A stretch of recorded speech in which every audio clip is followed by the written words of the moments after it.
गच्छन्तु देवता सद्धम्मं मुनिराजस्य सुनन्तु सग्गमुखदं धम्मश्रवण कालो अयं भदन्ता धम्मश्रवण कालो अयं भदन्ता धम्मश्रवण कालो अयं भदन्ता नमो तस्से भगवतो अरहतो सम्मा सम्बुद्धस्से नमो तस्से भगवतो अरहतो सम्मा सम्बुद्धस्से नमो तस्से भगवतो अरहतो सम्मा सम्बुद्धस्से एवमेव को आउसो शीलविशुद्धि यावदेव चित्तविशुद्धता चित्तविशुद्धि यावदेव दिट्ठिविशुद्धता दिट्ठिविशुद्धि यावदेव काङ्कावितरणविशुद्धता काङ्कावितरणविशुद्धि यावदेव मग्गामग्गज्ञानदर्शनविशुद्धता मग्गामग्गज्ञानदर्शनविशुद्धि यावदेव पटिपदा ज्ञानदर्शनविशुद्धता पटिपदा ज्ञानदर्शनविशुद्धि यावदेव ज्ञानदर्शनविशुद्धता ज्ञानदर्शनविशुद्धि यावदेव अनुपादा परिनिब्बानन्ताति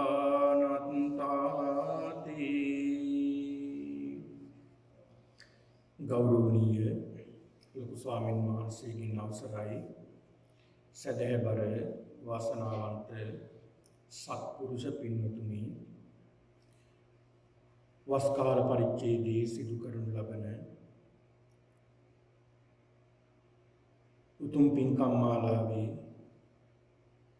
එක දිනයක් වශයෙන් අදත් මේ පින්නතුන් සියලු දෙනාම මේ උතුම් පින්කමට දායකත්වයේ දරමින් සන්ධ්‍යාවේ ගිලම්පස බුද්ධ පූජාවන් සඳහා සම්බන්ධ වෙමින් මේ මොහොතේදී ධර්ම ශ්‍රවණය කිරීමේ කැමැත්තෙන් යුක්තවයි මේ සියලු දෙනාම පසුවන්නේ. ඒක නිසා පින්නතුනි වස් කාල පරිච්ඡේදය ඉතා වටිනා කාල පරිච්ඡේදයක් විදිහට බෞද්ධයන් සලකනවා. මේ වස් කාලය තුළ ඇතුළත විහාරස්ථාන ආරම්භ කරගෙන දාන සීල භාවනා ආදී තුන් පුණ්‍ය ක්‍රියාවන්ම සිද්ධ වෙනවා. එපමණක් නෙවෙයි ධර්මයේ තුලින් ධර්මඥානය ඇති කරගන්නට මේ කාල පරිච්ඡේදය ගිහි පින්නතුන් වශයෙන් ඔබටත් මහෝපකාරී වන කාල පරිච්ඡේදයක් විදිහට පෙන්වා දෙන්නට පුළුවන්කම තිබෙනවා. 3 මාසයක් ඔබ පේ වෙනවා කියලා කිව්වොත් ඒක ඉතාමත් නිවැරදියි. මේ උතුම් වූ කඨින චීවර පූජා පින්කම් සිද්ධ කිරීමට ඔබ මේ පේවීමක් සිද්ධ වෙන්නේ. එහෙම නැත්නම් ඔබ සූදානම් වීමක් සිද්ධ කරන්නේ. මේ වස්තු මාසය තුලම ඔය ඇත්තන්ගේ සිත්වල ඇති වෙන්නේ කුසල් චේතනා. පින් සිතිවිලි ඇති වෙන්නේ. ඒ ඇති වෙන සිතිවිල්ලක් පාසා පින්නතුනි මහත් වූ කුසලයක් අත්පත් වෙනවා. එතකොට පුණ්‍ය ඵලයේ අග්‍ර ඵලය අවසාන ඵලයේ විදියට මේ කඨින චීවර පූජා පින්කම මේ පින්නතුන් සියලු දෙනා එකතු වෙලා මේකට සම්බන්ධ වෙලා සිද්ධ කරනවා. ඒක මහත්ඵල මහානිසංස වීමට එක හේතුවක් මේ පින්කම් මාලාවේ නිරත වීම. ඔබ සෑම සතියකම ඔබට මේ පින්කම් වලට සතියකට දින දෙකක් පමණ සම්බන්ධ වෙන්නට අවස්ථාවක් තිබෙනවා. ඒක ඊටමත් වටිනවා.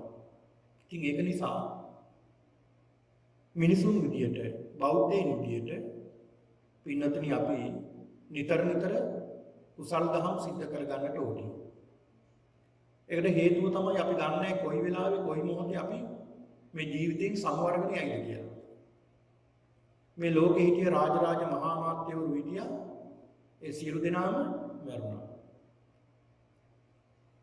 මහා කඳු පාත් වෙනවා වගේ තමයි පාරට අපිට මරණය ඉදිරියට එන්නේ. එතකොට අපි කවුරුත් අසරණ වෙනවා. ඒක නිසා කොහොම හරි අපි පින් සිද්ධ කරගෙන තිබ්බොත් කුසල් රැස් කරගෙන තිබුණොත් ඒ පුද්ගලයාට ඒක පිළිසරණක් වෙනවා. මේ ලෝකේ ජීවත් වෙනකොට ගිහි ජීවිතව හැටියට මේ සියලු දෙනාම මුදල් හරි හම්බ කරනවා. ඒ වගේම ගෙවල් දොරවල් හරි හම්බ කරනවා. ධනීය වස්තු එක්රැස් කරනවා.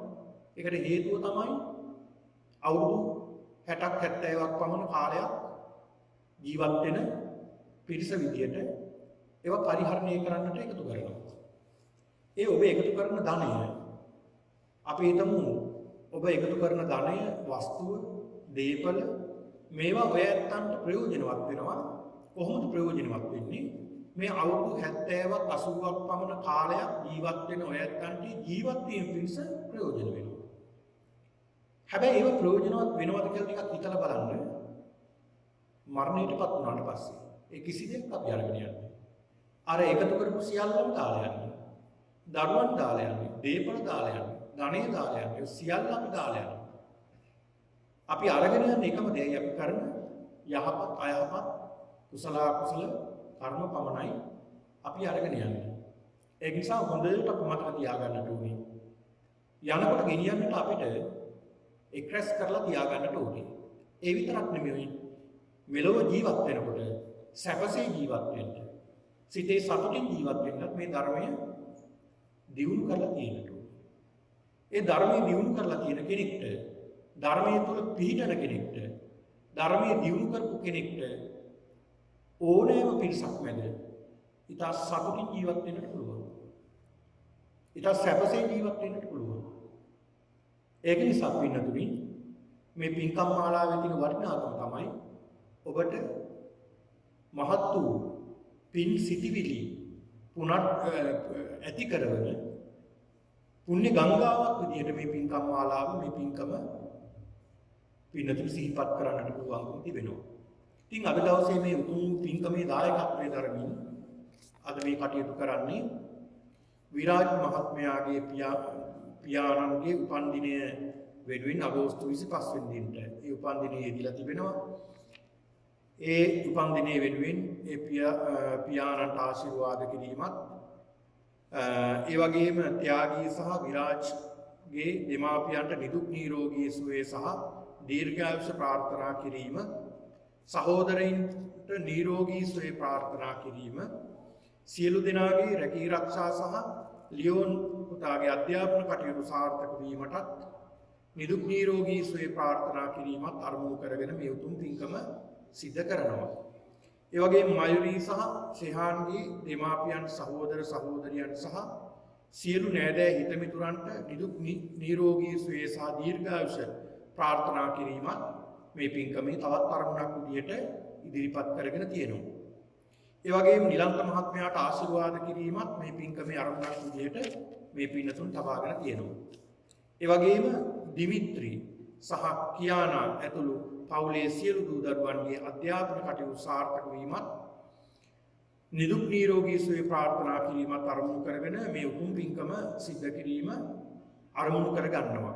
ඒ වගේම දයා හේවා පතින්න මහත්මයාට නිරෝගී සුවය ප්‍රාර්ථනා කිරීමත් අරමුණු කරගෙන මේ උතුම් පින්කම සිද්ධ කරනවා. ඒක නිසා පින්නතුනි මේ ඔබේ උතුම් වූ අරමුණු ඉදිරිපත් කරගෙන මේ උතුම් වූ පින්කම සිද්ධ කරන්නේ ඒ ඔබේ සියලු අරමුණු පරමාර්ථ ඉෂ්ට සිද්ධ කරගන්නට මේ උතුම් වූ ධර්ම දේශනාමය පින්කම ආශිර්වාදයක්ම වේවා කියන ප්‍රාර්ථනාවෙන් යුක්තව ඔබ ධර්ම දේශනාව ශ්‍රවණය කරන්නට ඕනේ.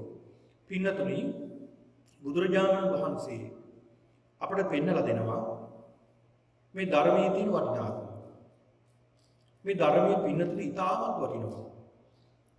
ඒ වටිනාකම අපිට තේරුම් ගන්නට බෑ. අපිට තේරුම් ගන්න බැරියයි මේ ධර්මයේ වටිනාකම. පින්නතුනි අපිට හැමතිස්සෙම බණ වෙනවා. හැම වෙලාවෙම බණ අපිට අහන්නට ශ්‍රවණය කරන්නට අවස්ථාවක් විවර වෙලා තියෙනවා. හැබැයි ධර්මයේ පිරිහින කාලයක ධර්මයේ නැති කාලයක පින්නතුනි මේ ධර්මයේ තියෙන වටිනාකම තව තදින් දැනෙන්න ගන්නවා. ඒක නිසා මේ ධර්මයේ විවර වෙලා තියෙන කාලයක්. විවෘත වෙලා තියෙන කාලයක් මේ. කවදාවත් නැති කාලයක් මේ ඔබට උදා වෙලා තියෙනවා. මාධ්‍යෙන් ඒ වගේම ඔබට ඕනෑම අවස්ථාවක මේ ධර්මයේ ශ්‍රවණය කරන්න, ධර්මයේ දියුණු කරගන්න, ත්‍රිපිටකය කියවන්න ඔබට අවස්ථාව ඕනෑ තරම් ලැබිලා තියෙනවා. ඒක නිසා මේ ඊටමත් වටිනා කාලයක්. ඒ කාල පරිච්ඡේදයේ මේ ධර්මය අපි කොහොම හරි දියුණු කරගන්නට ඕනා කියන අදිෂ්ඨානය ඇති කරගන්නට ඕනේ. ඒක අපි ඇති කරගන්න ඕනේ. මොකද මේ අපේ ජීවිතය ඊටමත් කෙටි. අපි අවුරුදු දහස් ගණන් ජීවත් වෙන්න ඇවිල්ලා නැහැ. අපි ඊටමත් ස්වල්ප කාලයක්, කෙටි කාලයක් අපි ජීවත් වෙනවා. ඒ කෙටි කාලේ බලන්න ඔබේ දවස ගෙවෙන හැටි ටිකක් හිතලා බලන්න. ඔබේ දවස ගෙවෙන හැටි. උදේම අවදි වෙනවා, වැඩට යනවා. ඒ වැට්ට ගිහිල්ලා ගෙදර එනවා රාත්‍රී වෙලා. ඊට පස්සේ රාත්‍රී ආහාර හදාගෙන ආහාර අනුභව කරනවා. ආයෙ නිින්දට යනවා. ආයෙ පහුවෙන මේක තමයි චක්‍රයක් විදියට. බලන්න මේ තමන්ගේ මේ කාලෙන් විනාඩි 5ක් හෝ 10ක් වෙන් කරගන්න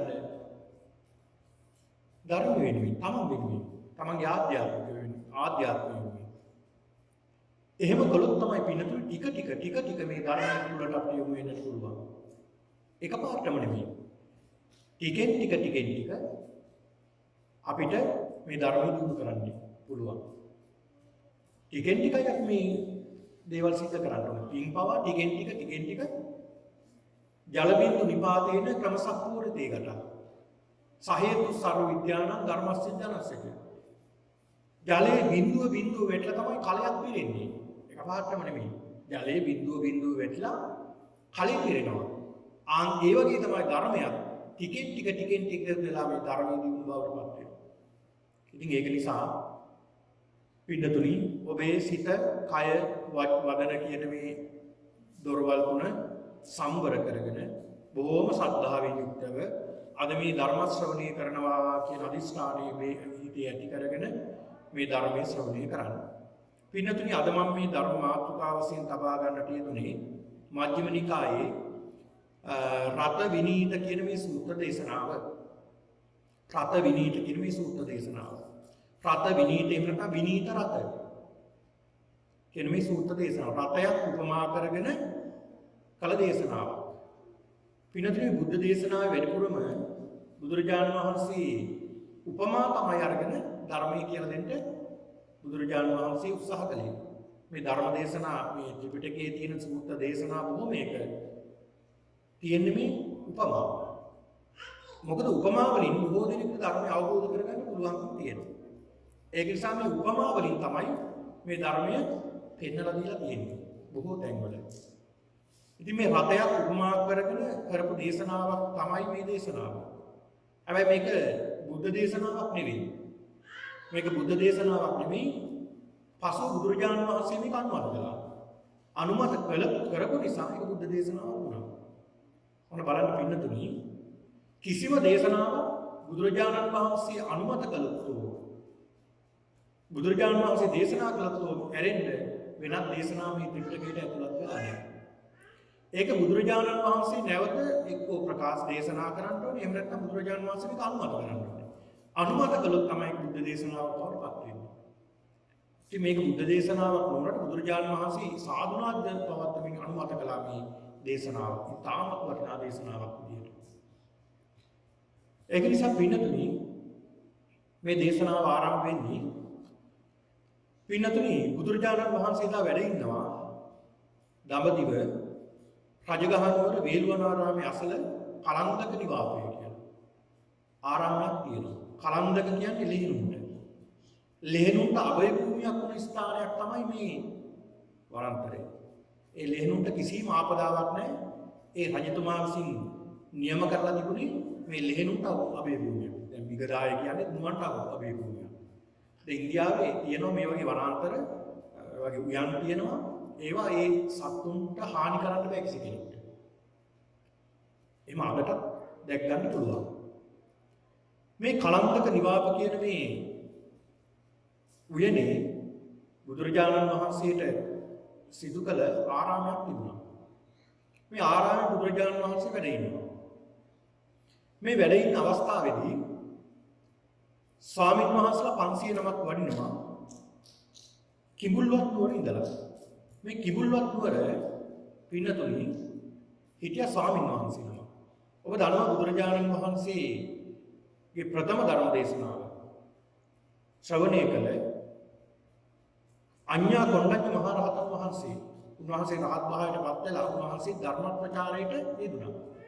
ගම් නියම් ගම් වල වැඩම කරමින් මේ අඤ්ඤා කොණ්ඩඤ්ඤ මහ රහතන් වහන්සේ ඇතුළු මහා රහතන් වහන්සේලා මේ ධර්මයේ උතුම් වූ ධර්මයේ බොහෝ දෙනෙක්ගේ හිතසුව පිණිස කියා දීමට උන්වහන්සේලා මුළු ඉන්දියාව පුරාම වැඩම කළා. උන්වහන්සේ ඒ කාලේ වැඩ සිටියේ මේ අඤ්ඤා කොණ්ඩඤ්ඤ මහ රහතන් වහන්සේ ගෙන් ධර්මය අහලා බොහෝම සතුටටපත් වෙලා පැවිදි වෙච්ච කෙනෙක් හිටියා. උන්වහන්සේගේ නැගණියෙක්ගේ පුතෙක් මේ ධර්මයේ ශ්‍රවණය කළා.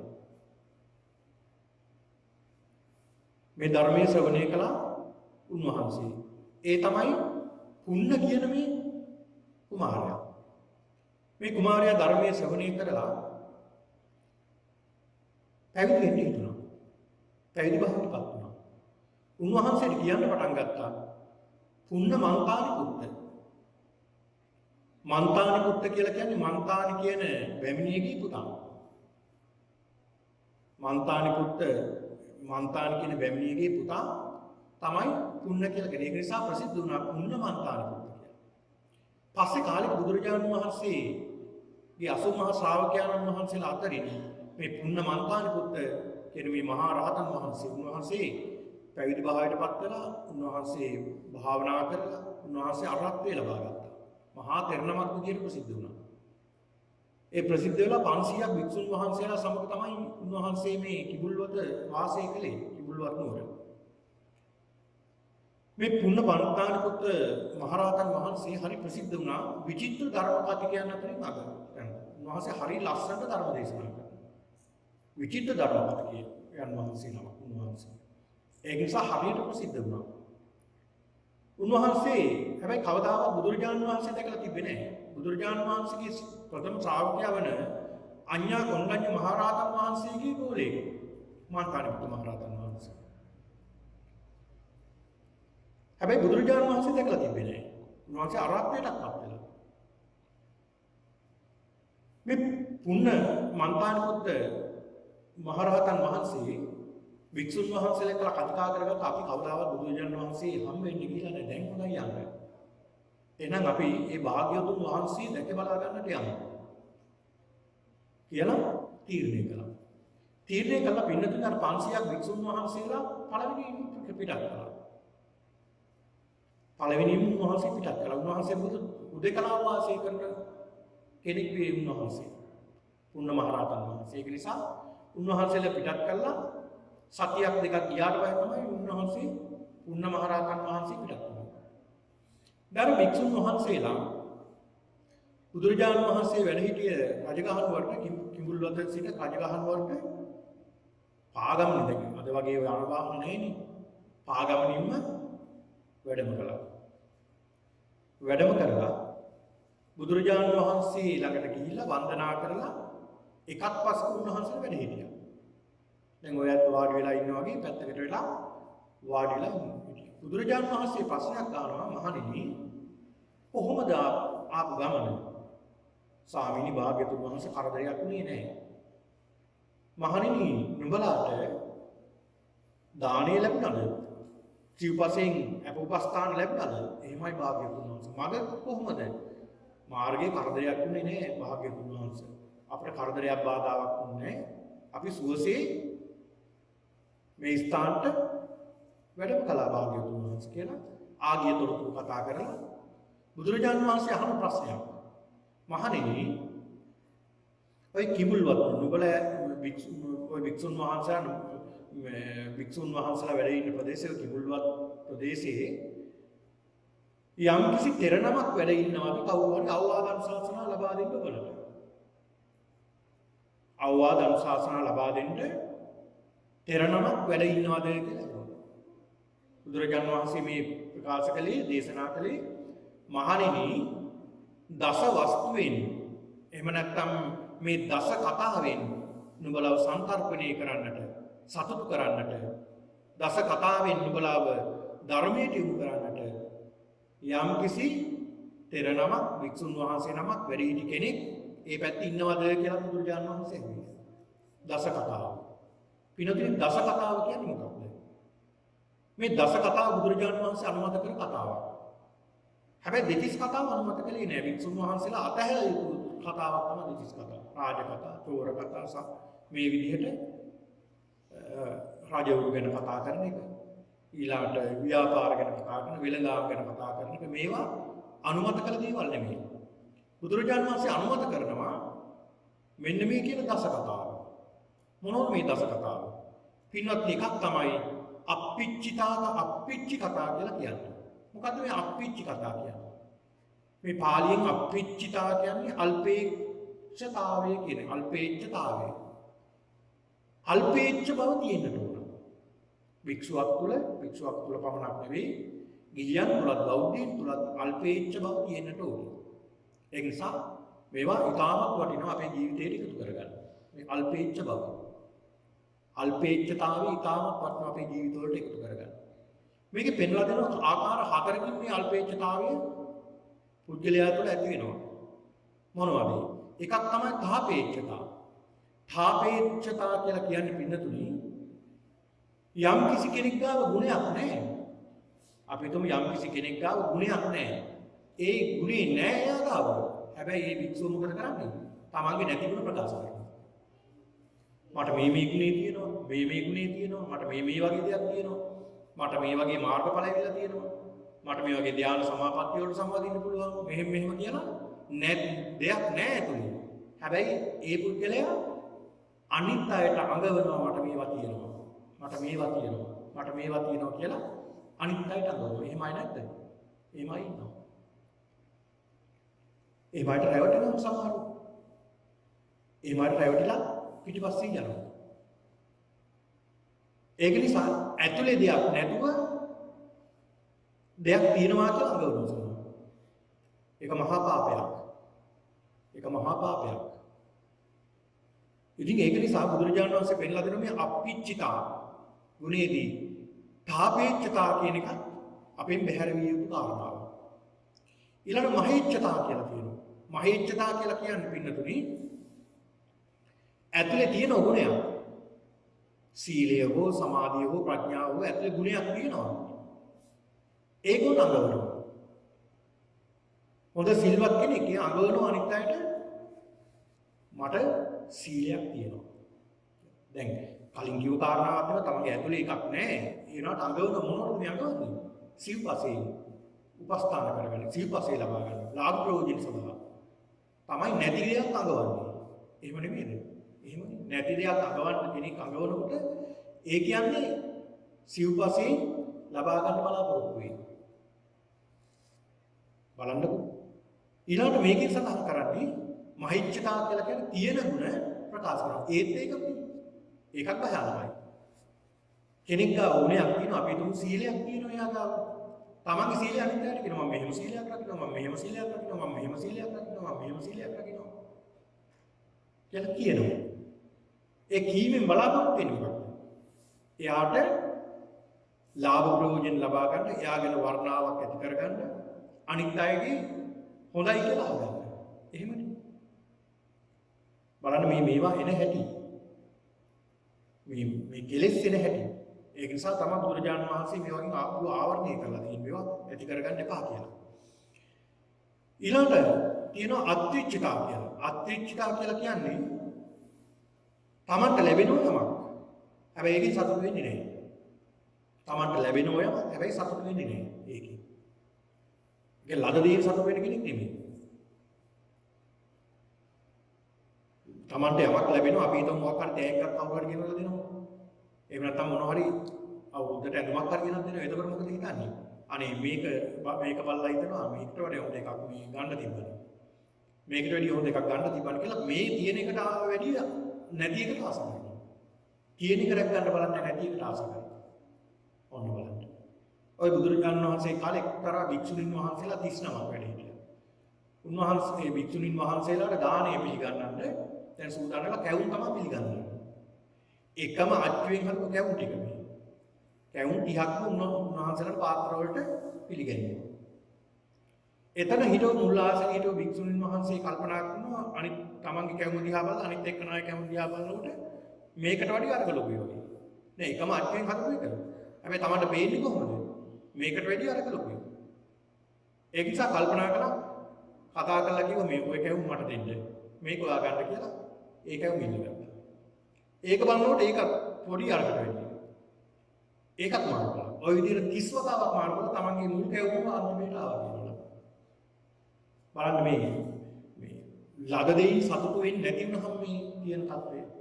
තමන්ට ලැබෙනවා යම. තමන්ට වැටුපක් ලැබෙනවා කියන සතුටු වෙන්න ඕන. තමන්ට යාන වාහන ලැබෙන්නේ තියෙන දෙයින් සතුටු වෙන්න ඕනේ. නැති දෙයින් සතුටු වෙලා නැහැ. තියෙන දෙයින් සතුටු වෙන්න. ඒක තමයි අප්පිච්චිතා කියන මේ ගුණය. ඒතර මේ අත්‍රිච්චිතා කියන්නේ පින්නතුන් ළඟ දෙයින් සතුටු නොවන ස්වභාවය. ඒතර ඒකත් අපි තුලින් ඈඩ් කරගන්න ඕනේ. ඊළඟට සඳහන් කරන බුදුහාමුදුරුවෝ පෙන්නලා දීලා තියෙනවා අප්පිච්චිතා නේ. අප්පිච්චිතා. ඒ කියන්නේ අන්න මෙන්න මේ අප්පිච්චිතා ගුණය තමයි පුතාව තියාගන්න ඕනේ. ඒ කියන්නේ ළඟ දෙයින් සතුටු වෙන්න ඕනේ. අපිට ලැබෙනවා නම් යමක් ඒකෙන් සතුටු වෙන්න ඕනේ. චීවරයක් ලැබෙනවා නම් ඒකෙන් ලැබෙන දෙයින් සතුටු වෙන්න ඕනේ. පින්ඩපාත ලැබෙනවා නම් ඒකෙන් සතුටු වෙන්න ඕනේ. සේනාසනයක් ලැබෙනවා ඒකෙන් සතුටු වෙන්න ඕනේ. ගිලන්පස ලැබෙනවා නම් ඒකෙන් සතුටු වෙන්න ඕනේ. මීට වැඩිය හොඳ එකක් මට ඕනේ. මීට වැඩිය හොඳ එකක් මට ගන්න ඕනේ කියලා එහෙම අසතුට නෙමෙයි සතුටු වෙන්න ඕන ළඟ දෙයින්. අන්න ඒක භික්ෂුවගේ ස්වરૂපයක් ස්වභාවයක්. අන්න මෙන්න මේ ගුණය ඇති කරගන්න කියලා බුදුහාමුදුරුවෝ පෙන්නලා දෙනවා. මේකට කියනවා අප්පිච්චි කතා කියලා සඳහන් කරනවා. ඊළඟට බුදුහාමුදුරුවෝ දහමේ පෙන්නලා දීලා තියෙනවා පින්නතුනි අල්පේච්ඡතාවය ඇති කරගන්න යුතු ආකාර කීපයක් හතරක්. ඒ තමයි එකක් තියෙනවා ප්‍රත්‍ය අල්පේච්ඡතාව. දැන් මේ කලින් සඳහන් කළ ප්‍රත්‍ය පිළිබඳව අල්පේච්ඡතාව. ළඟදීන් සතුටු වීම. ඒ කියන්නේ Tamanට යමක් ලැබුණා නම් ඒ ලැබුණ පින්නපාතයෙන් සතුටු වෙනවා. Tamanට අද පින්නපාතයෙන් ලැබුණේ මොනවා හරි සුළු දෙයක් නම් ඒ සුළු දෙයින් උන්වහන්සේලා ඒකෙන් යැපිලා සංසෙනවා සතුටු වෙනවා. ළඟදීන් සතුටු වෙනවා. චීවර පින්නපාත සේනාසන ගිලාරප්පත්. ඒ ලැබෙන දෙයින් සතුටුපත් වෙනවා. අනේ ඒකට කියනවා පින්නතුනි ප්‍රත්‍ය අල්පේච්ඡතාවය කියලා. ඊළඟට තවත් තියෙනවා දූතංග අල්පේච්ඡතාව කියලා. දූතංග කියන්නේ මොකක්ද? පින්නතුනි ඔය ආර්යයන් වහන්සේලා, රහතන් වහන්සේලා, උත්තමයන් වහන්සේලා ආරක්ෂා කරන දූතංග තියෙනවා. ඔය මහා කාශ්‍යප මහ රහතන් වහන්සේ දූතංග 11ක් පමණ දූතංග 7ක් උන්වහන්සේ සමාදන් වුණා කියනවා. මේ වගේ දූතංග තියෙනවා. සෝසානිකාංගය කියලා කියනවා. හැමදාම උන්වහන්සේ ඒ කාල පරිච්ඡය අදිස්ථාන කරගන්නවා මම මෙච්චර කාලයක් මේ සෝසානිකාංගය සමාදන් එක්කෝ ජීවිත කාලය පුරාවට පින්වම් පාන කාලය පුරාවට එහෙම නැත්නම් මෙච්චර කාලයක් පුරාවට කියලා අදිස්ථාන කරගන්නවා. මොකක්ද මේ සෝසානිකාංගය කියන්නේ? සුසාන භූමියේ නම් උන්වහන්සේ වාසය කරනවා. සුසාන භූමියේ වාසය කරනවා. යම් කීතනක් ලැබුණා ඒකේ සතුටු වෙනවා. ඊළඟ අභෝගාසිකාංගය කියලා කියන තවත් එකක් තියෙනවා. ඒ කියන්නේ උන්වහන්සේ අහස තමයි උන්වහන්සේගේ වහලේ. ඒක මුළු ජීවිත කාලෙම සමහර ස්වාමීන් වහන්සේලා දැන් මහා කාශ්‍යප මහ රහතන් වහන්සේ මේක සමාදන් වුණා කියනවා. අහස තමයි වහලේ කියලා හිතාගෙන ආකාශයට තමයි උන්වහන්සේ වැඩ ඉන්නේ. ඒ කියන්නේ ගයක් දොරක් තැන ඊළාට රුක්කමුලික සේනාසනාංගය රුක්කමුලිකාංගය ගහක් මුල තමයි උන්වහන්සේ වැඩ ඉන්නේ. පින්නපාතකම් හැමදාම පින්නපාතයෙන් තමයි යපින්නේ.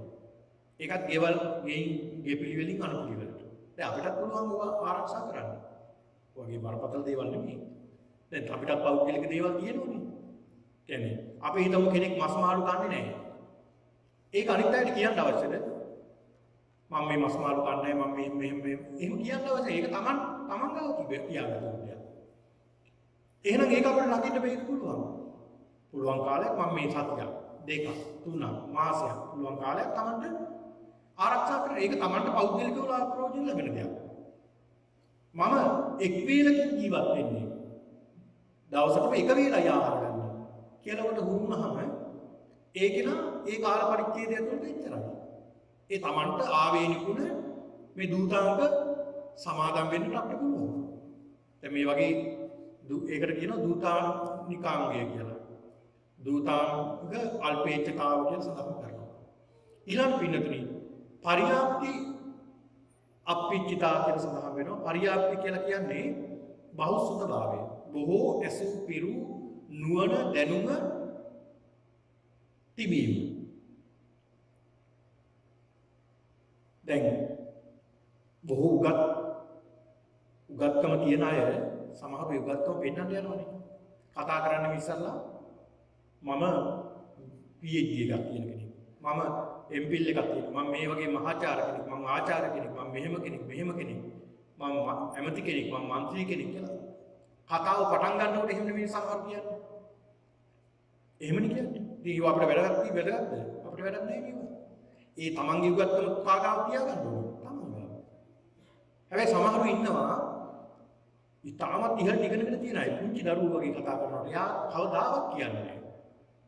අපි කොහෙන් හරි දැනගත්තොත් නිසා එයා කවදාවත් අඟවන්නවත් යන්නේ නැහැ සමහරව. ඒ තරම් අනතිමානී ගුණ සමහරු ගාව තියෙනවා. ඒතර මේ බෞද්ධ භාවයේ තියාගෙන සමහරු මොකද කරන්නේ? ඒව අඟවන්න යනවා. ඒ අඟවන්න ගියාම මොකද වෙන්නේ? ඊට පස්සේ ගැටලුව. අර චන්නහාමුදුරුවෝ ඒකනේ උන්වහන්සේ තමයි බුදුහාමුදුරුවොත් එක්කලා සිද්ධාර්ථ කුමාරයාත් එක්කලා පුංචි කාලේ හිටියේ මේ විදියට හිටියේ කියලා අනිත් අයටත් අවවාද කරන්න ගියා. මොකද උනේ අන්තිමේට? ජීවිතාන්තය දක්වාම උන්වහන්සේට ඒ වරද හදා ගන්නකම් කිසි කෙනෙක් කතා කරේ නැහැ. බ්‍රහ්ම දණ්ඩනේ පැනෙවුවා. ඉතින් ඒක නිසා අපේ උගත්කම අපි ගාව තියෙයි. ඒක ඉතින් තව කෙනෙකුට වෙලකට නැහැ. ඒ තුලිනුත් අපි අල්පෙච්ච වෙන්න ඕනේ බලන්න. ඒවා කියන්නේ ආයෙත් මොකද වෙන්නේ? අපි බලාපොරොත්තු වෙන කීර්තිය. නම්බුවක් බලාපොරොත්තු වෙනවා. ඔන්න බලන්න. කීර්තියක් නම්බුවක් බලාපොරොත්තු වෙනවා. යමක් සිද්ධ කරලා. දැන් සෙන් කතාවක් තියෙනවා. ඒක ස්වාමීන් වහන්සේ ඒ පන්සලේ ලොකු ස්වාමීන් වහන්සේ වැඩ ඉන්නවා. එක දායකයෙක් දායක කෙනෙක් ඇවිල්ලා කෝටියක මුදලක් මේ තුලින් තියෙනවා කියලා ආම්දුරෝනේ මෙතන කෝටියක් තියෙනවා. ඕන දෙයකට ගන්න කියලා නිහඬව හිටියා. ආම්දුරෝගේ කිසිම උත්තරයක් නැහැ. දෙයින් සැරිත්ව ආම්දුරෝනේ මෙතන අලි කෝටියක් තියෙනවා. ඕන දෙයක් පන්සලේ කරගන්න කියලා. ආම්දුරෝ එහෙම කිව්වා නිහඬයි. දැන් තුන්වෙනි වතාවටත් ඒක කිව්වා. බොහොම හොඳයි කිව්වා. උන්වහන්සේ සද්ද නැතුව. කිසිම වර්ණාවක් නැහැ. මේ දායකයන්ගෙන් තරහ යනවා නේද? දැන් බලාපොරොත්තු වෙන්නේ මොකද මේක දීලා මෙයා ගැන වර්ණාවක් කරගන්නනේ. මෙයා ගැන වර්ණාවක් කරගන්න.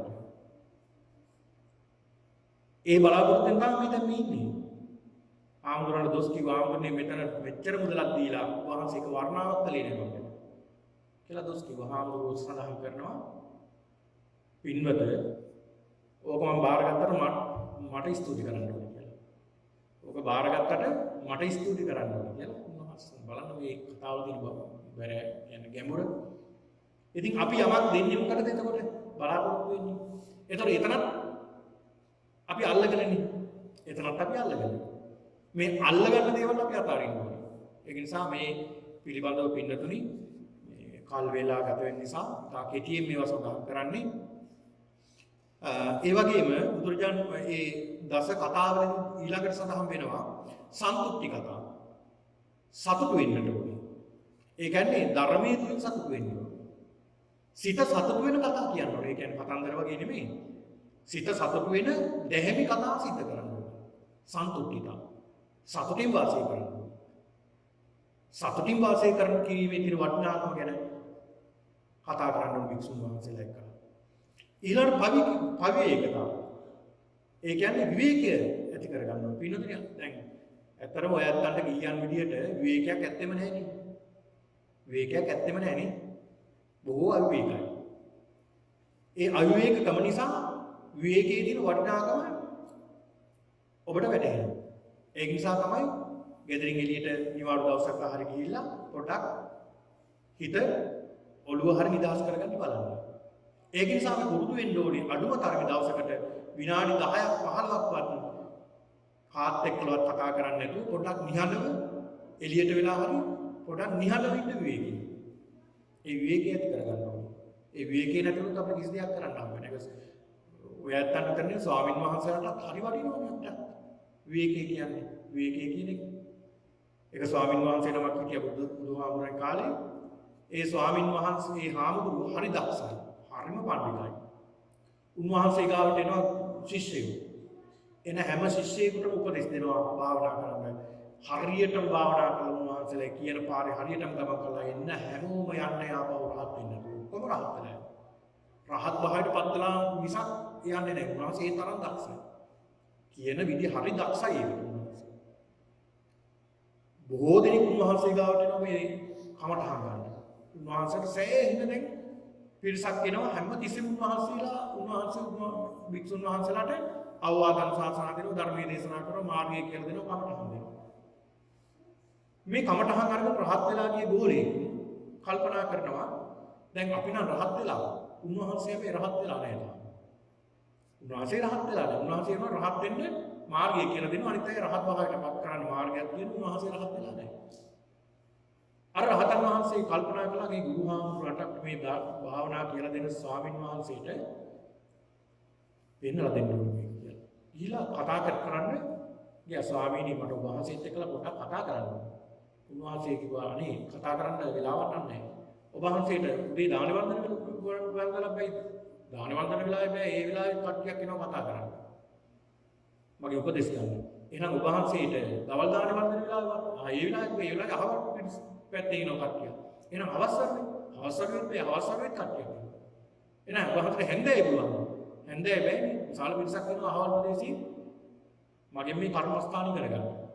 එහෙනම් රාත්‍රියේ නිින්දට යනකොටවත් ඔබ වහන්සේ බෑ නිදා ගන්නත් වෙනත් කට්ටියක් එනවා. ඒ නිින්දට යන තුරුම මට මධ්‍යම රාත්‍රිය වෙනකම් කට්ටිය එනවා. මේ අහවල් ප්‍රදේශින් එන ඒ කට්ටියට දැන් ඒ අපොයින්ට්මන්ට් එක වෙන් කරලා තියෙනවා.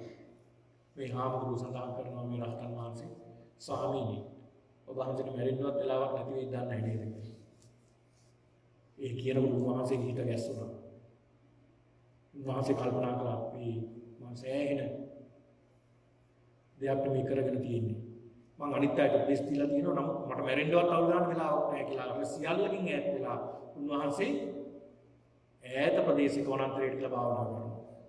භාවනා කළා පින්නතුනි පුදුම විදියට වීරියක් ගත්තා උන්වහන්සේ. පුදුම වීරිය අවුරුදු 1 2 3 4 නෙමෙයි. අවුරුදු 30ක් වුණ බලන්න. අවුරුදු 30ක් උන්වහන්සේ නිදි වර්ජිතව භාවනා පුදුම වීරියක් ගත්තා. නැහැ ප්‍රතිඵල නැහැ. මේක දැක්ක බුදුහාමුදුරුවෝ. අවුරුදු 30ක් භාවනා කළා එක දිගටම භාවනා කරනවා. කිසිම වීරියක් නැතුව උන්වහන්සේ භාවනා කරනවා එක දිගටම. බලන්න මොකද වෙලා තියෙන්නේ? වීරිය වෙයි. ඒ වීර වැඩි වුණාම මාර්ගයක් වෙන්නේ නැහැ. ඒ කියන්නේ ආනන්ද හාමුදුරුවන්ටනේ අතෑරගම අවබෝධ වුණා. මෙන්න මේ බුදුරජාණන් වහන්සේ පෙන්ලා දුන්නා යන මාර්ගයේ වීරිය අඩු කරන්න. වීරිය අඩු කළා වාසේ අත්‍යවශ්‍යපත් වුණා. ඉතින් මෙන්න මේ කියන්නේ විවේකයක් අපිට ඉතාමත් අවශ්‍යයි. මේ මනස පොඩ්ඩක් නිවා ගන්න විවේකයක් වුණේ අපිට. ඊළඟට අසංසග්ග කතා කියලා කියනවා. ඒ කියන්නේ ගිහියන් සමග අධික සම්බන්ධතා නොපැවැත්වීම. දැඩිව සම්බන්ධතා පවත්වන්න ගියාම ඒ තනත් ගැටලු ඇති වෙනවා. ඒක නිසා ඒකිනු වලකින්න කියලා පෙන්වලා දෙනවා. ඊළඟට විරියාරම්භ කතා. වීරිය වඩන ආකාරය පිළිබඳව කතා කරන්නේ. වීරිය පිළිබඳව. ආරම්භ ධාතු, නික්කම ධාතු, පරක්කම ධාතු ආරම්භ කරනකොට මෙහෙම වීරියක් තියෙන්න ඕනේ. ඒකෙන් නියල්නකොට මේ වගේ වීරියක් තියෙන්න ඕනේ. ඊළාට ඒක අවසන් කරනකොට මේ වගේ වීරියක් තියෙන්න ඕනේ කියලා වීරිය ගැන දැන් වීරිය කියන එක නිහි ජීවිත වලටත් වටනවා, පැවිදි ජීවිත වලටත් වටනවා, ලෞකික ජීවිතයටත් වටනවා, ලෝකෝත්තර ජීවිතයටත් වටනවා. ඔබේ ව්‍යාපාරයක් වෙනදාම රැකියාවක් දියුණු කර ගන්න ඕන නම්, අධ්‍යාපනයක් දියුණු කර ගන්න ඕන නම් වීරිය නැතුව බෑ. ඒක ඉතාමත් වටිනවා. මේ වීරිය ගැන කතා කරනවා. වීරිය වඩන උත්තමයන් වහන්සේලාගේ කතා, බෝසතාණන් වහන්සේ මෙහිමයි වීරිය වැඩුවේ, මෙහිමයි වීරිය වැඩුවේ. එදා වැඩ සිටියේ මහරහත් උත්තමයන් වහන්සේලා මෙහිමයි වීරිය වැඩුවේ කියලා වීරිය වැඩපු දේවල් ගැන කතා කරනවා. ඒක තමන්ට අන්නේ සංඥා ඇවිල්ලා ඒ වීරිය ඇති වෙනවා. ඊළඟට සීල කතා, සීලේ පිටවල කතා කරනවා. ඊළඟ පින්නදී සමාධි කතා. ඊළඟ ප්‍රඥා කතා, විමුක්ති කතා, විමුක්ති ඥාන දර්ශන කතා කියලා මෙන්න මේ ආකාර 10කින් දස කතාවක නියැලෙනවා. බුදුහාමුදුරුවෝ අහනවා මේ දස කතාවෙන් නුඹලාව සංතරපණය කරන සතුටු කරන ධර්මයට යොමු කරන කෙනෙක් ඒ පැත්තේ ඉන්නවද කියලා වික්ෂුන් වහන්සේගෙන් අහනවා. වික්ෂුන් වහන්සේ සඳහන් කරන ස්වාමීනි භාග්‍යවතුන් වහන්සේ ඉන්නවා එහෙම කෙනෙක්. ස්වාමීනි වෙන කවුරුවත් නෙමෙයි. පුන්න මහරහතන් වහන්සේ පුන්නහාමුදුරුවෝ මන්තානිකුත් පුන්න ස්වාමීන් වහන්සේ. උන්වහන්සේ මෙන්න මේ වගේ දස කතාවකින්ම යුක්තයි. ඊටමත් පඬිතයි, බොහොම ව්‍යක්තයි, විසරදයි, බොහොම දක්ෂ ධර්ම කතිකයන් වහන්සේ නමක් කියලා සඳහන් කරනවා. බුදුරජාණන් වහන්සේ දන්නවා දැන් මේ විස්තරය. මෙන්න මේ ඇති වෙන කතා බහ පින්නතුනේ මේ පිරිස කෙලවරේ ඉඳගෙන ඊටම මේ සරියුත් මහ රහතන් වහන්සේට ඇහෙනවා. උන්වහන්සේ කවදාවත් දැකලා නැහැ පුන්නහාමුදුරුවෝ. හැබැයි උන්වහන්සේ කල්පනා කරන මේ වගේ දක්ෂ කෙනෙක්, මේ වගේ ආර්යයන් වහන්සේ නම දකින්න තියෙනවා නම් කොච්චර හොඳද? කතා කරන්න තියෙනවා නම් සාකච්ඡා කරන්න තියෙනවා කොච්චර හොඳද කියලා කල්පනා කරන උන්වහන්සේ. දැන් අර භික්ෂුන් වහන්සේලා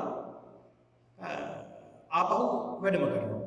ඒ ආපහු වැඩම කළාට පස්සේ පින්නතුනේ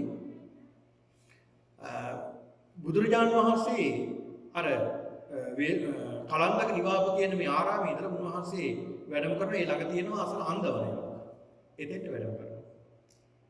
ඔන්න ඒ කාලේ වෙනකොට පින්නතුනි මේ පුන්න මන්තාරිපුත්ත හාමුදුරුවෝ බුදුහාමුදුරුවෝ බැහැ දකින්න ඇවිල්ලා බුදුරජාණන් වහන්සේට වන්දනා කරලා අර විදියට බුදුරජාණන් වහන්සේත් එක්ක සාකච්ඡා කරලා බුදුහාමුදුරුවෝ දැක බලන බොහෝම සතුටටපත් වෙලා බුදුහාමුදුරන් පැදුණු කරලා වන්දනා කරලා නැවත උන්වහන්සේ වැඩනවා. වැඩම කළ මේ අන්දවනේ අසල එක්තරා ස්ථානයක් තියෙනවා අම්බලමක් වගේ ස්ථානයක උන්වහන්සේ නවතිනවා හවස.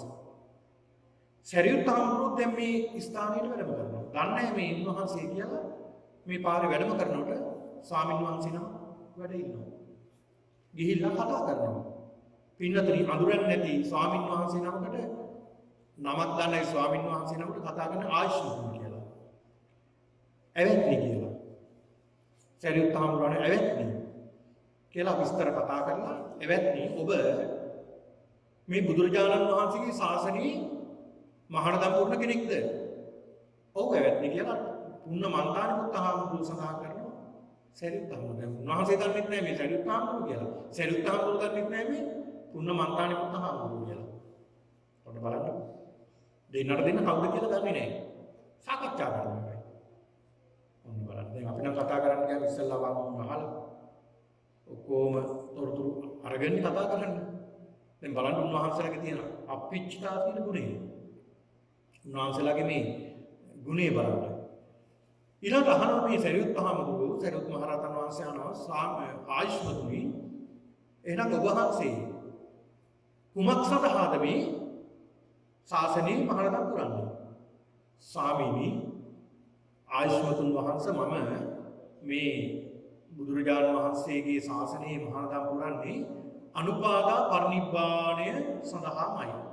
අනුපුප්පා පරිනිබ්බාණය අනුපාදී ශේෂ පරිනිබ්බාණය සඳහාමයි මම මේ මහානදම් පුරන්නේ කියලා සඳහන් කරනවා. ඊළඟ පින්නතුනි අහනවා මේ සරියුත් හාමුදුරුවෝ එවැත්නි මේ අනුපාදිශේෂ පරිනිර්වාණය කියලා කියන්නේ සීල විසුද්ධියද?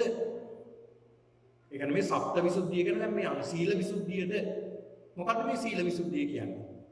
ඊටමත් කෙටියෙන් මේ ගැන පින්නතුනි මේ සඳහන් කරන කල් වේලා තියෙන විදිහට සීලය කියලා කියන්නේ චුල්ල සීල, මධ්‍යම සීල, මහා සීල. තමන්ගේ තියෙන සිල්වත්කම. දැන් ඔබ සමාදන් වෙන පංචශීලය. පංචශීලයේ තුලින් ඔබ සිල්වත් වෙනවා. ඔය සීලය කියන එකේ කොටස් ගණනාවක් තියෙනවා පිටුනේ. සීලේ සඳහන් වෙනවා අඛණ්ඩ, අච්චිත්ත, අසබල, අකම්මාස මේ විදිහට සඳහන් වෙන අඛණ්ඩ කියලා කියන්නේ මේ සීලය රකින්න ඕනේ කැඩෙන්නේ නැතුව. කැඩෙන්න දෙන්නේ නැතුව තමයි මේ සීලය රැක ගන්න. දැන් පංචශීල සමාදන් වුණාම මේ පංචශීල තමගේ ජීවිතේ කර වගේම ආරක්ෂා කරගන්නවා පංචශීල. ඇයි මේ සීලී බුදුහාමුදුරුවෝ පෙන්නලා දුන්නේ? මේ සීලය පින්නතුනි පෙන්නලා දුන්නේ අපිව රැකේ අපි සීල් ආරක්ෂා කරන අපිම ආරක්ෂා වෙනවා. ඒ කියන්නේ බුදුහාමුදුරුවෝ අපි ආරක්ෂා කරනවා. දැන් බාර ප්‍රාණඝාතය. අපි ප්‍රාණඝාත කරන්න මොකද වෙන්නේ? මම කියන්න දෙයක් නැහැ මොකද වෙන්නේ කියලා ඔයත් දන්නවනේ. ප්‍රාණඝාත කළොත් මුළු ජීවිත කාලෙම ඉරේසි ඉඳින්නේ එහෙම නැත්නම් එළුම් ගහනවා. ඉතින් කැමතිද අපි වෙන්නේ? නෑ. බුදුහාමුදුරුවෝ ආරක්ෂා කරලා තියෙන මේ සීලය. එහෙනම් මෙන්න මේ අඛණ්ඩ සමහර විට අපි අතින් සුළු සුළු දේවල් වෙන්න ඉඩ තියෙනවා. දැන් අපි අතින් යම් වැරදි අපි අතින් වෙනවා සීල ආරක්ෂා කරන්න ගියාම. අපි නොදැනුවත් වූ අපි අතින් එකපාරටම සීලේ කැඩෙන අවස්ථාවක් වෙනවා. ඒ කැඩෙනකොට කැඩුනා කියලා දැනගෙන ආයෙත් මේක සකස් කරගන්නවා. හරියට උදාහරණකින් පෙන්නනවා. මහමග තමන්ගේ වස්ත්‍රය ගලවගෙන වැටුනොත් මොකද කරන්නේ අපි? ඒක ගැලවෙන වෙලාවම යනවා නැද ගන්නද නැහැ. ගැල්ල වෙනකොටම නැද ගන්නවා. ආන් ඒ වගේ තමයි සීලය. කැඩෙනකොට මේක නැවත හදා ගන්න බලන්න. ඒකට කියනවා අඛණ්ඩ. ඊළඟට අච්චිද්ද කියලා කියන්නේ මැදින් සිදුන් නැති විදිහට මේ සීලය ආරක්ෂා කරන්න. ඊළඟට අසබල. හේලි වගේ විදිහට මේ කැඩෙන්න දෙන්නේ නැතුව ආරක්ෂා කරගන්න ඕනේ. අකම්මාස කියන්නේ තනින් මේ සීලය සිඳෙන් කැඩෙන්න දෙන්නේ නැතුව ආරක්ෂා කරගන්න ඕනේ. ඊළඟට බුද්ධිස්ස කියලා කියනවා නම්බුනාම කීර්ති බලාපොරොත්තු වෙන්නේ මේ සීලය ආරක්ෂා කරගන්න හොඳ නැහැ. දැන් සීලයක් රකිනකොට තමන් අනිත්‍යයෙන් නම්බු නාමයක් කීර්තියක් ප්‍රශංසාවක් බලාපොරොත්තු වෙන සීල රකින්නවා නම් එතන සීලේ නෙවෙයි වැඩෙන්නේ. වෙන දෙයක් වෙන්නේ. එතකොට කෙලෙස් වැඩෙන්නේ. ඒක නිසා ඒකිනුත් අපි ඈත් වෙන්න ඕනේ. ඊළඟට අපරමන්ත කියලා කියන්නේ මේ සීල් ආරක්ෂා කරලා දිව්‍ය ලෝක සැප ප්‍රාර්ථනා කරන්න හොඳ නැහැ. සීල් රකින්න සමහර මේ සීල් රකින්න දිව්‍ය ලෝකයක්. ඒක තවත් අල්ලගෙන ඉන්නත් නේද? ඒතර ඒකත් අතාරින්න කියනවා.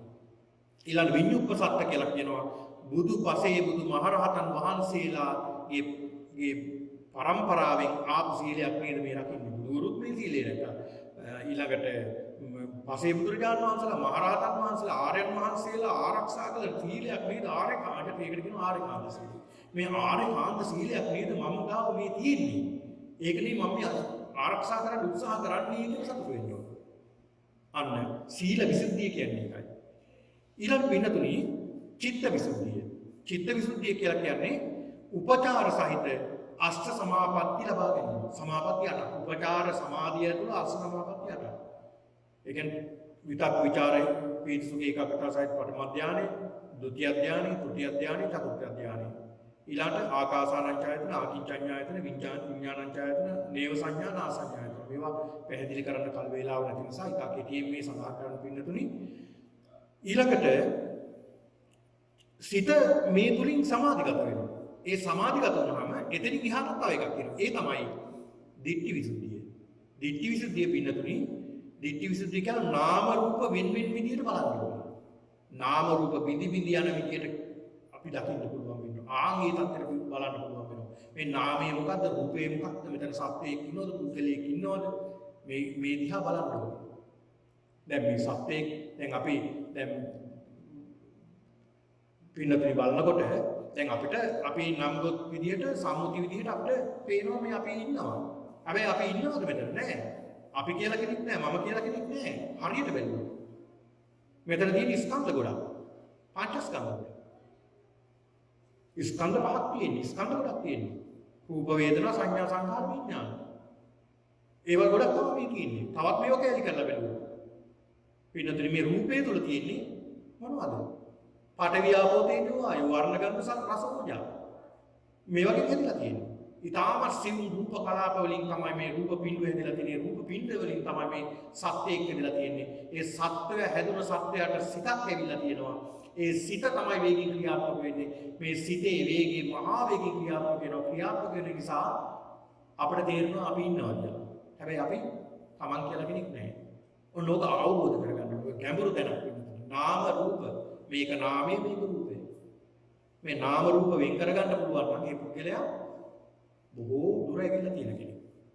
මෙන්න මේ මෙතනින් සඳහන් වෙන්න පිටුතුනේ දිට්ඨි විසුද්ධිය මේ දෘෂ්ටිය ඍජු වෙනවා. නාම රූප පරිච්ඡේද වශයෙන් දැන් නාම රූප වෙන් වශයෙන් තේරුම් ගන්න පුළුවන්. දැන් රූපය කියලා කියන්නේ පඨවි ආපෝ තේජෝ වායෝ වර්ණ ගන්ධ රස ඕජා. මේවා. තවත් අපි මේක විස්තර කළොත් ඇස කන නාසය දිව ශරීරය මනස. ඇස කන නාසය දිව ශරීරය රූප ශබ්ද ගන්ධ රස ස්පර්ශ. රූපය. නාමය කියලා කියන්නේ වේදනා සංඥා සංඛාර කියන මේ ටික. වේදනා සංඥා සංඛාර නම හැබැයි ක්‍රියාත්මක වෙනවා. වේදනාව කියන්නේ ක්‍රියාත්මක වෙන දෙයක්. සංඥා ක්‍රියාත්මක වෙන දෙයක්. සංස්කාර ක්‍රියාත්මක වෙන දෙයක්. ඒකට විඥානයක් ඇතුළේ වෙලා තියෙනවා. මෙන්න මේකේ නාම රූප විඥාන ගොඩක් තමයි මෙතන තියෙන්නේ ඇතුළේ. මේ නාම රූප විඥාන විදිහට දකින්න පුළුවන් වෙනවා. මේ දැක්ක පුද්ගලයා එතනින් ගැලවෙනවා. මෙතන සත්‍යයේ පුද්ගලයෙක් නෑ. මෙතන තියෙන වේගයක් විතරයි. මේ වේගය තමයි අල්ලගන්න ඕනේ.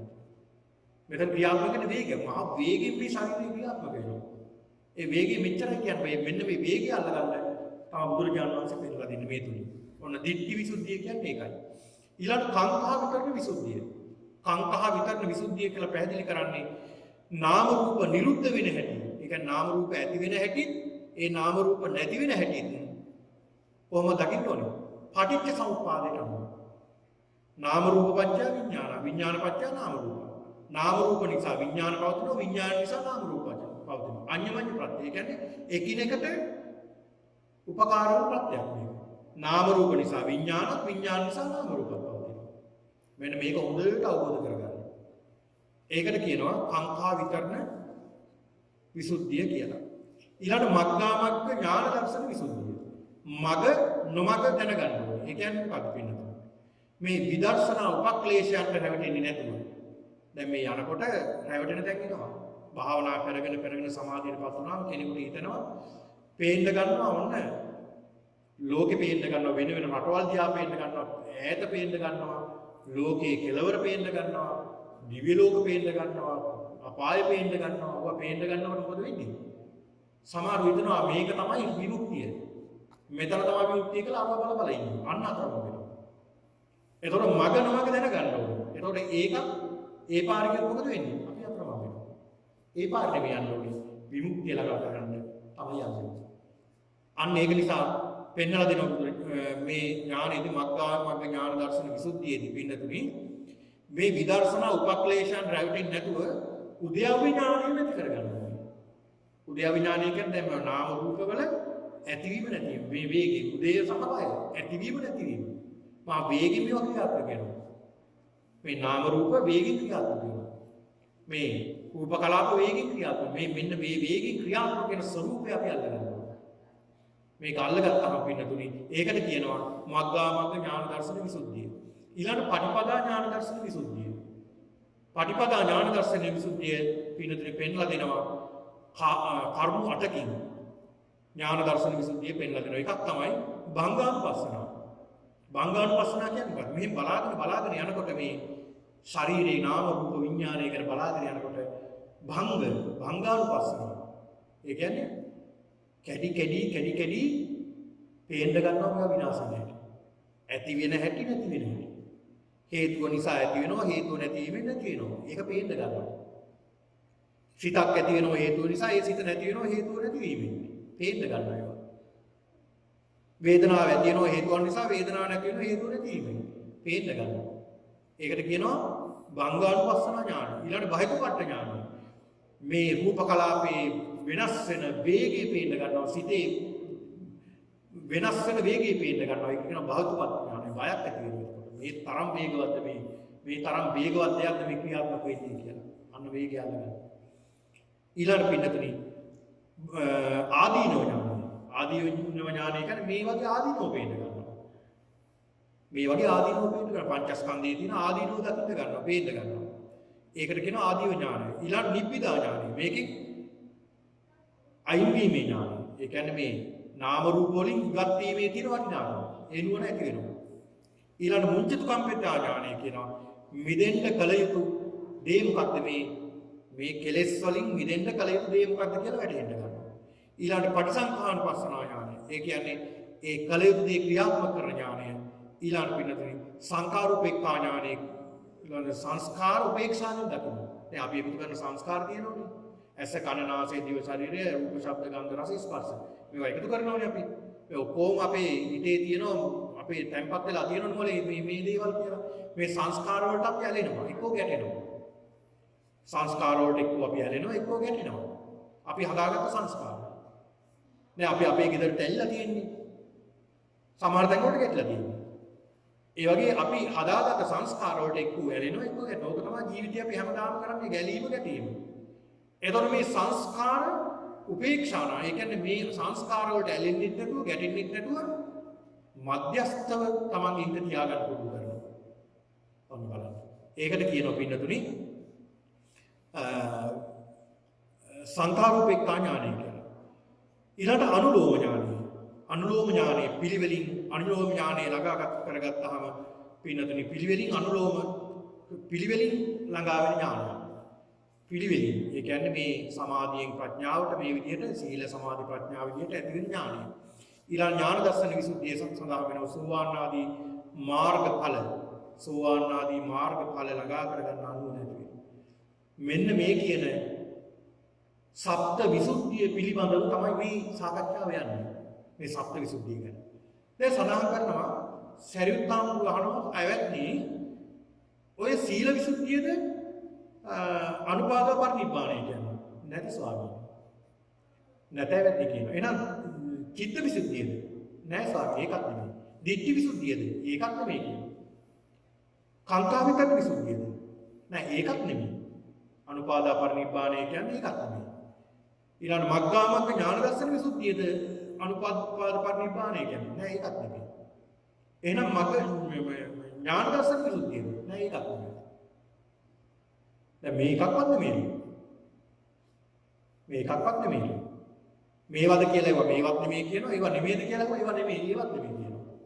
ඊළඟට අහනවා එහෙනම් ඇවැත්නි මේ කියන සප්ත විසුද්ධියෙන් පිට තියෙන මොකක්ද මේ අනුපාද පරිනිබ්බාණ ධාතුව කියලා පරිනිබ්බාණය කියලා කියන්නේ කියන සඳහන්. අනුපාද පරිනිබ්බාණය මේ අනුපාදිශේත පරිනිර්වාණය කියලා කියන්නේ කෙලෙස් සම්පූර්ණයෙන්ම නැති කිරීමේ නිවන. ඒකද කියලා අහනවා. නෑ එහෙම පිට තියෙන එකකුත් නෙමෙයි.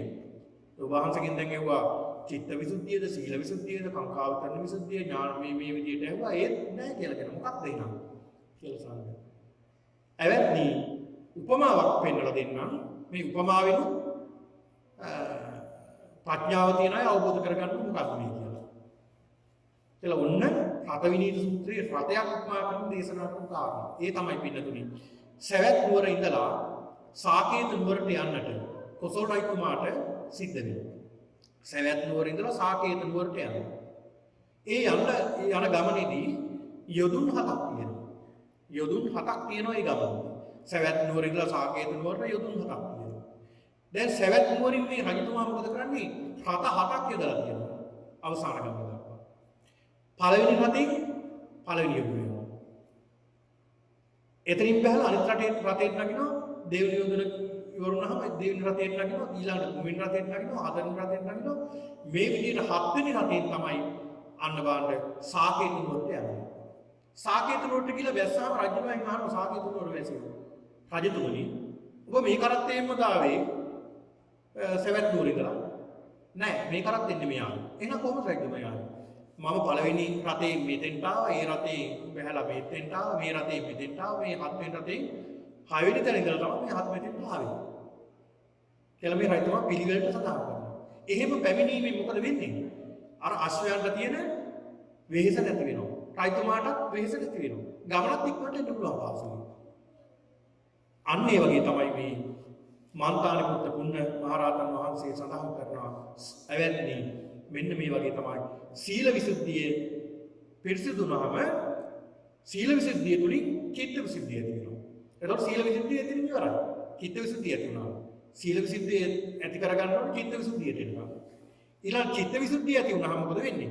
ඒ චිත්ත විසුද්ධිය ඇති වුණාම පින්නතුනි එතනින් දිට්ඨි විසුද්ධිය ඇති වෙනවා. අන්න එතකොට දිට්ඨි විසුද්ධිය තුලින් කාංකා විතරන විසුද්ධිය ඇති වෙනවා. කාංකා විසුද්ධිය තුලින් මග්ග ඥාන දර්ශන විසුද්ධිය. මග්ග ඥාන දර්ශන විසුද්ධිය තුලින් පටිපදා ඥාන දර්ශන විසුද්ධිය. පටිපදා ඥාන දර්ශනීය ප්‍රගුණ කළාම එතනින් ඥාන දර්ශන විසුද්ධියට ඇති වෙනවා. එතකොට මෙන්න මේ හතම උපකාරී වෙනවා. ඇවැත්නි මෙන්න මේ හතම උපකාරී වෙනවා අනුපාදා පරිනිබ්බාන ධාතුවෙන්. අනුපාදිශේෂ පරිනිර්වාණය ළඟා කරගන්න මෙන්න මේ හතම ප්‍රයෝජනවත් වෙනවා කියලා සඳහන් කළා. සරිත් හාමුදුරුවෝ හරි සතුටු වෙනවා. දැන් මේ උපමාව. දැන් මේ දෙන්න කවුද කියලා දන්නේ නැහැ. දෙන්නට දෙන්න කවුද කියලා දන්නේ නැහැ. සරියුත් හාමුදුරුවෝ මෙච්චර මේ ප්‍රඥාවක් ඇතුව මේ තරම් ලස්සනට මේ ධර්ම දේශනා මේක විස්තර කරන්න ස්වාමීනි ඇවැත්නි ඔබ කවුද? ඇවැත්නි ඔබ කවුද කියලා අහනවා. ඊට පස්සේ මේ පුන්නහාමුදුරුවෝ සඳහන් කරනවා ඇවැත්නි මට මන්තානි පුත්ත කියලා කියනවා. හැබැයි මට පුන්න කියලා කියනවා කියලා සඳහන් කරනවා. සරියුත් හාමුදුරුවෝ පුදුම වෙනවා. මම මේ කතා කරලා තියෙන්නේ මන්තානි පුත්ත පුන්න හාමුදුරුවෝ එක්කලා බලාපොරොත්තුෙන් හිටපු කෙනෙක් එක්කලා. අනේ මන්තානි පුත්ත ස්වාමීනි ඔබ වහන්සේ දැකීම හරිම භාග්‍යයක්. ඔබ වහන්සේ එක්කලා ධර්මයේ සාකච්ඡා කරන්න ලැබීම හරි භාග්‍යයක්. ඔබ වහන්සේ එක්කලා දැහැමි කතාවකින් යුක්ත වීම හරිම භාග්‍යයක්. ඔබ වහන්සේව ඉන්න තැනට හරි ලාභයක්. සත්පුරුෂයන්ට ආශ්‍රය කරන්න වටිනා කෙනෙක් ඔබ වහන්සේ සත්පුරුෂයෙක්. සත්පුරුෂයෙක් ගුණයන්ග තියෙන කෙනෙක් ඔබ වහන්සේ කියලා හරි වර්ණනා කරනවා. ඔබ වහන්සේට දුර ඉඳලා පහනක් හිසේ තියාගෙන ඇවිල්ලා හරි ඔබ වහන්සේ දැක බලා ගන්න වටිනා කෙනෙක්මයි කියලා සඳහන් කරනවා. මේ මන්තාන පුත්ත පුන්නහාමුදුරුවෝ අහනවා ඇවැත්නි එතකොට ඔබ කවුද? ඔබ කවුද මේ වගේ ගැඹුරු ප්‍රශ්නයක් අහන්න? ඔබ කවුද මේ? මට උපතිස්ස කියලා කියනවා. මට සාරිපුත්ත කියලා කියනවා. කියනකොටම මන්තානි පුත්ත පුන්නහාමුදුරුවෝ සඳහන් අනේ ස්වාමීනි ඔබ වහන්සේ දැකීම කොච්චර භාග්‍යයක්ද? ඔබ වහන්සේ වගේ කෙනෙක් දැකීම හරිම භාග්‍යයක්. ඔබ වහන්සේ වගේ කෙනෙක් එක්කලා සාකච්ඡා කරන්න ලැබීම හරි භාග්‍යයි ස්වාමීනි. මම කලින් දන්නවා නම් ඔබ වහන්සේ සරියුත් මහ රහතන් වහන්සේ ධර්ම සේනාධිපතින් වහන්සේ බුදුහාමුදුරුවන්ට පස්සේ ඉන්න අනුබුදු බුදුරජාණන් වහන්සේමයි ඔබ වහන්සේ කියලා දන්නවා නම් මම මෙච්චර දෙයක් කතා කරන්නේ නැහැ ඔබ වහන්සේ කියලා. බාඩ දෙන්නගෙන නියතමානී ගතිය. මොන තරම් දැනුමක් තියෙන දෙන්නේද ධර්මඥානයක් තිබ්බ දෙන්නේද? පින්නතුනි මේ දිනම වහන්සේ සඳහන් වෙන ධර්මී එකම අහසේ පායපු චන්ද්‍රයෝ දෙන්නෙක් වගේ කියනවා. ඒ තරම් බබලන දෙන්නේ. ගෝත්‍රයෙන් එක සමානයි, වයසින් එක සමානයි, දැනුමින් එක සමානයි, ඊළඟට උන්වහන්සේලා විමුක්තියෙන් එක සමානයි. එකම අහසේ බබලන චන්ද්‍රයන් දෙදෙනෙක් වගේ. එකම කැලේක ගල් ගුහාවක ඉන්න කේසර සිංහ දෙන්නෙක් වගේ. ඒ තරම් වටිනා දෙන්නේ. මේ දෙන්නා බුදුරජාණන් වහන්සේලා හදාගෙන යන සරියුත් මහ රහතන් වහන්සේ මේ මන්තාන පුත්ත පුන්න මහ රහතන් වහන්සේ කියලා මේ සාකච්ඡාවේ බුදුරජාණන් වහන්සේට ප්‍රකාශ කරනවා. බුදුරජාණන් වහන්සේ සාදුනාද පවතුනා සාදුනාද පවතුන සඳහන් කරනවා. උන්වහන්සේ අනුමත කරන මේ දේශනාව මේ වගේ අය මේ වගේ ශාසනයේ මේ වගේ අය ඉන්න එක කොච්චර භාග්‍යයක්ද කියලා බුදුරජාණන් වහන්සේ අනුමත කරනවා. ඉතින් ඒක නිසා පින්නතුනි අපි මේ ධර්ම කොටසක් වූ අපේ ජීවිතයට එකතු කරගෙන අපේ ජීවිතේත් අපි ධර්මයේ තුලට විමුක්තිය තුලට අපි දියුණු කරගන්නට කටයුතු කරන්න ඕනේ. ඉතින් ඒක නිසා කල්පනා කරගන්නට ඕනේ මේ උතුම් වූ ධර්ම දේශනාව ශ්‍රවණය කරමින් ඔබත් බොහෝම සතුටටපත් වෙන්නට යෙදුණා. සිතේ ප්‍රීතිය ඇති කරගන්නට යෙදුණා. චිත්ත ප්‍රසාදය ඇති කරගන්නට යෙදුණා. ධර්ම ශ්‍රවණය කිරීම මහත් වූ කුසලයක් අත්පත් කරගන්නට යෙදුණා. ඒක නිසා අපි ප්‍රාර්ථනා කරගමු. විශේෂයෙන්ම අද මේ උතුම් ධර්ම දේශනාව ශ්‍රවණය කරමින් මේ උතුම් වූ පින්කමට සම්බන්ධ වෙමින් අද කටයුතු කරන විරාජ් මහත්මයා ඇතුළු පිරිස උතුම් වූ ප්‍රාර්ථනාවන් ඉදිරිපත් කරගෙන ඒ විරාජ් මහත්මයාගේ පියාණන්ගේ උපන්දිනය අගෝස්තු 25 වෙනිදාට යෙදලා තිබුණා. ඒ වෙනුවෙන් ඔහුට ආශිර්වාදයේ ප්‍රාර්ථනා කිරීමත් අරමුණු කරගන්නවා. ත්‍යාගී සහ විරාජ්ගේ දෙමාපියන්ට නිදුක් නිරෝගී සුවය සහ දීර්ඝායුෂ ප්‍රාර්ථනා කිරීමත් සහෝදරයින්ට නිරෝගී සුවය ප්‍රාර්ථනා කිරීමත් අරමුණු කරගන්නවා. සියලු දෙනාගේ රැකී ආරක්ෂා සහ ලියෝන්ගේ අධ්‍යාපන කටයුතු සාර්ථක වීමටත් නිදුක් නිරෝගී සුවය ප්‍රාර්ථනා කිරීමත් අරමුණු කරගෙන මේ උතුම් පින්කම සිද්ධ කරනවා. මයුරී සහ හේෂාන්ගේ දෙමාපියන් සහෝදර සහෝදරියන් සහ සියලු නෑදෑ හිත මිතුරන්ට නිදුක් නිරෝගී සුවය සහ දීර්ඝායුෂ ප්‍රාර්ථනා කිරීමත් අරමුණු කරගන්නවා. ඒ වගේ නිලන්ත මහත්මයාට ආශිර්වාද කිරීමත් මේ පින්කමේ අරමුණක් වශයෙන් තබාගෙන තිබෙනවා. ඒ වගේම දිමිත්‍රී සහ කියානා ඇතුළු පවුලේ සියලු දූ දරුවන්ගේ අධ්‍යාපන කටයුතු සාර්ථක වීමටත් නිදුක් නිරෝගී සුවය ප්‍රාර්ථනා කිරීමත් වෙනුවෙන් මේ උතුම් පින්කම සිද්ධ කරනවා. ඒ වගේම දයා හේවා පතින මහත්මයා නිදුක් නිරෝගී සුවය ප්‍රාර්ථනා කිරීමත් අරමුණු කරගෙන මේ උතුම් පින්කම සිද්ධ කරනවා. ඒක නිසා මේ සිද්ධ කරන්නා වූ සියලු කුසල ශක්තිය බලෙන් ඔබේ සියලු ප්‍රාර්ථනාවන් ඉටු වේවා. සියලු කටයුතු සාර්ථක වේවා. උතුම් නිවනින් සැනසීමට මේ පින්කම හේතු වාසනා වේවා කියලා සාදු කියලා ප්‍රාර්ථනා කරගන්නවා.